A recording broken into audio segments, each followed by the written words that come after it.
Hello everyone, here we are going to discuss drift velocity. Now to understand the concept of drift velocity, we consider a conductor first of all. Okay. Now in a conductor there are free electrons. These electrons are free to move in all possible directions throughout the surface of the conductor. Okay. Now their velocities, if we want to find the average of these velocities, suppose their velocities u1, u2, u3, u4 up to un for n number of electrons. So since they are moving randomly, so naturally they will cancel each other. Whenever we calculate the average of a random velocity, it always comes out to be 0. So you see here the value of average velocity is given by u1 plus u2 plus un divided by total numbers, so it is 0.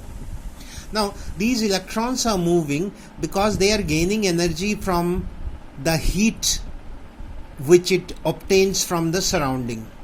So that heat energy is converted into the kinetic energy of the electrons. So that's why the electrons are moving. So that energy which these electrons are having can be considered as thermal energy. So the average velocity is also known as average thermal velocity. It is the velocity when the ends of the conductor are not connected to any battery or cell.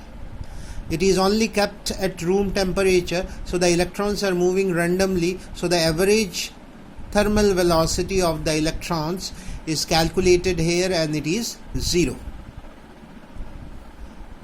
Now the conductor is now connected to the two terminals of a cell.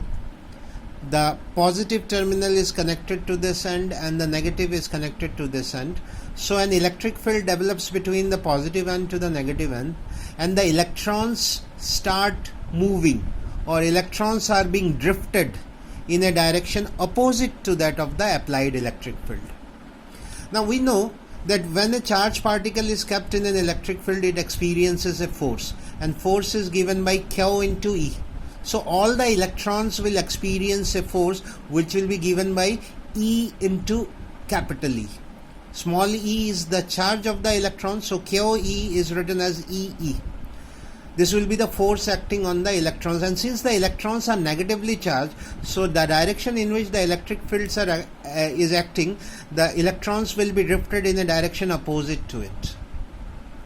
Now since they are acted upon by a force in the opposite direction to that of the applied electric field. Now this value of force, you can see here, if we want to write the value of acceleration of each of the electrons, which is force divided by mass, the value of force is minus EE. The minus sign shows that the direction of force and the direction of electric field are opposite, since electrons are negatively charged. So this is the value of acceleration to all the electrons, and these electrons will be accelerated in a direction opposite to that of the applied electric field. Now all the electrons are drifted in the opposite direction to the electric field. If you find the average of all the velocities which the electron attains when electric field is applied, that average velocity is known as drift velocity. I hope this is clear to you. I read out the definition again. It may be defined as the average velocity with which the electrons are drifted in a direction opposite to that of the applied electric field. This is the applied electric field, so electrons are drifted in the opposite direction. Average of that velocity is known as drift velocity. So we are going to find the value of this drift velocity. Let us see how we can do this. We have already calculated, I have already discussed that acceleration is given by minus EE by m. The direction of acceleration and electric field are opposite. As you can see, the negative sign, which shows that acceleration is opposite to that of the electric field. So the velocity, the drift velocity is opposite to that of the electric field.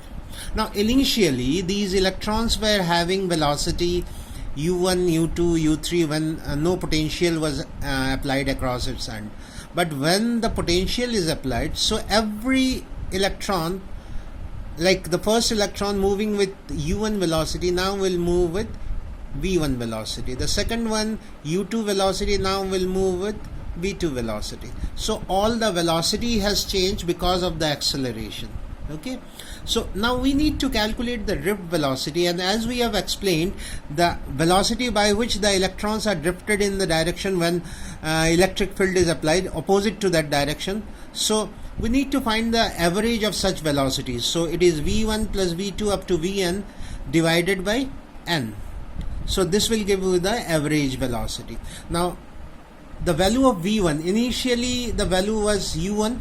So we know the equation of motion, first equation of motion, v is equal to u plus at. So here we write v1 is equal to u1 plus a into tau 1. Tau 1 represent time. We call it relaxation time. Tau 1 is for the first electron.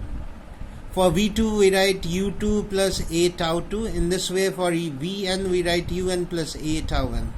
Now always remember this tau 1, tau 2, these are the time in which the velocity has changed from u1 to v1. It can be considered as the time spent by the electron between two successive collisions. Like tau 1 is the time spent by the first electron between its two successive collisions. Because we know that between two successive collisions it moves freely. So the time there is tau 1. It is called relaxation time. As the name suggests, it is free at this time. Now, so u1, u2, all the terms taken together divided by n, plus the left out terms are a tau 1, a tau 2, like this. So a is common here, so we take a as common. So it is tau 1 plus tau 2 up to tau n divided by n. This value tau 1 plus tau 2 up to tau n divided by n represents the average relaxation time. Tau 1, tau 2 were the relaxation time of individual electrons. This is the average relaxation time which is given by tau. And the value, this is the thermal velocity, average thermal velocity, which is 0. So the drift velocity now will be given by a into tau, where a is the acceleration. The value of acceleration we have already calculated. It is minus e. Small e is the charge on the electron, capital E is the electric field, divided by mass into tau. The negative sign here again you can see, and you can understand that the drift velocity and the direction of electric field, they are opposite to each other. If you want to just represent the magnitude of drift velocity, so that magnitude will be given by E by m into tau. Tau is the average relaxation time. I hope this is very clear to you. In fact, it is crystal clear to you. Any doubt, you can post me the doubts, right?